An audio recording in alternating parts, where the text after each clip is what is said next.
My husband, the Joker. By the way, wait till you hear the news. Remus and I... All right. We'll have time for a cozy catch-up later. The Harry Potter films could have been even more magical. For this list, we'll be looking at scenes, characters, and storylines from the Harry Potter novels that we feel should have been left in the films as well. Number 8. The Half-Blood Prince. Titular figure of the series' 6th installment, The Half-Blood Prince, is the apparent owner of a potions textbook that Harry acquires, whose notes help him excel at the subject for the first time, and gives him tips on various uncommon but useful spells. In the film, this is reduced to one spell. Also, the novel sees the prince's identity and Harry's use of spells he learns between the textbooks and pages to be a point of contention between Harry and Hermione. How did you do that? Crush it, don't cut it. No, the instructions specifically say to cut. Thus, by the end of the story, it ends up being a genuine shock to him and the readers that the prince is Professor Snape, whereas the film version excises so much that most greet the revelation during the climax with a mere shrug. You dare use my own spells against me, Potter? Yes, I'm the half-blood prince. Number 7. Dudley's goodbye to Harry. Dursley family are incredibly horrible to Harry growing up, especially their son and Harry's cousin, Dudley, who relentlessly bullied him during their early years. Mummy! Dad, come here! You believe what this snake is doing? However, after Harry saves Dudley's life in Order of the Phoenix, Dudley does start to come around, even making Harry tea, although Harry does end up literally stepping in it. So when Harry sends the family away to protect them from Voldemort, it's notable that only Dudley realizes the gesture and thanks Harry and shakes his hand. While this scene is absent from the final version of the first part of the Deathly Hallows movies, it was filmed and the deleted scene can be viewed on home video. I don't think you're a waste of space. Number 6. Harry and Ginny's actual first kiss.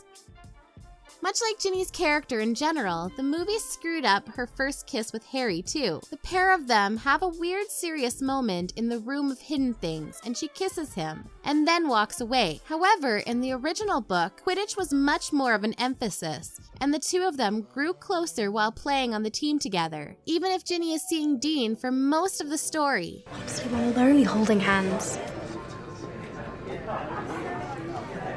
And snogging. So when Harry can't play and Ginny takes his place and they win the Quidditch Cup, it's a moment of supreme joy for them both and they kiss in the common room in front of everyone, in a culmination of the tension between them. Isn't that objectively and subjectively better? Number 5. Potions Riddle. The final part of the first book in the series sees Harry, Ron, and Hermione facing a series of trials in order to catch up to a thief they believe to be Snape, to take out the Philosopher's Stone, which Dumbledore has hidden in Hogwarts. We were just... You want to be careful. People will think you're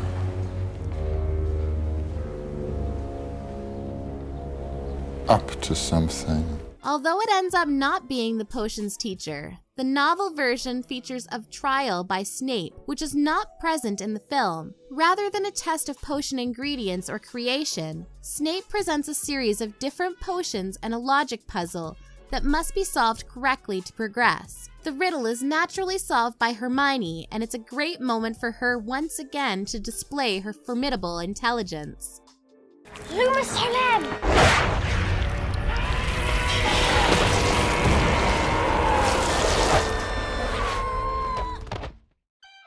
Number 4. Developing Tonks and Lupin's relationship.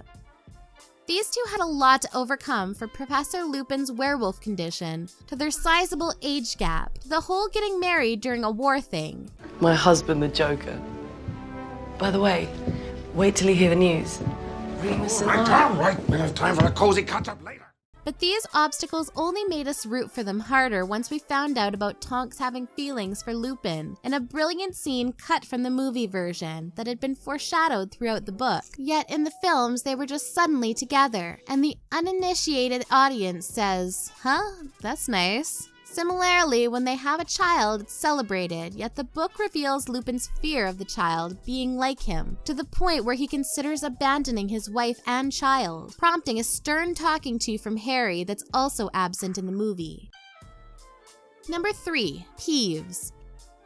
The Hogwarts spirits get a pretty short shift in the films, with entire chapters about them, such as the Death Day party in Chamber of Secrets being excised, but a whole character was also removed, Peeves, the poltergeist, a mischievous and thoroughly irritating staple of Hogwarts. Peeves, unlike ghosts, can interact with solid matter, making him a perennial pest for generations of Hogwarts students, though his skill in pranks does cause him to have an awesome moment of mutual respect for the Weasley twins when they take their dramatic leave from Hogwarts. While the Hogwarts staff and students may have disliked Peeves, his sing-song mockery and penchant for throwing a wrench into events would have made him great to see on screen.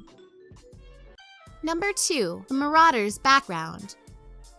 James Potter, Harry's father, and his friends Sirius Black, Remus Lupin, and Peter Pettigrew, a loving group of students back in the day who created the Marauders map. Messrs. Mooney, Wormtail, Padfoot, and Prongs are proud to present the Marauders map. Although the Prisoner of Azkaban film touches on their background, it doesn't really delve into the details of their friendship like the book does. Nor does it reveal that the reason all the friends could turn into animals was to spend time with their werewolf friend Lupin. The Marauders are fan-favorite characters, and leaving out any of their story is criminal in the eyes of some Potterheads, though we all have our fingers crossed that they'll get a prequel spin-off of some kind.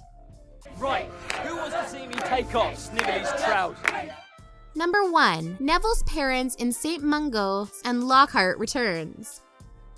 The series' 5th installment sees Harry and his friends visiting Mr. Weasley at St. Mungo's, a wizarding hospital. While there, they run into a musingly amnesiac former teacher of theirs, Gilderoy Lockhart, who still seeks fame even if he can't remember why. More tragic, though, is when they run into Neville Longbottom and his grandmother, who are visiting Neville's parents. Here it's revealed to Harry's friends, though not to him, that Neville's mother and father were tortured into insanity by Voldemort's followers. This scene offers a concrete glimpse at the kind of damage Voldemort has done to people's lives. Neville's mom giving him a candy wrapper breaks our hearts every time. That's all for our list today. What did you think? Which one of these facts are you most upset got missed in the movies? Let us know down in the comments below. And if you enjoyed this video, make sure to leave a like and subscribe to our channel for more videos like this coming all the time. Thank you again for joining us on X List, and we will see you in the next video.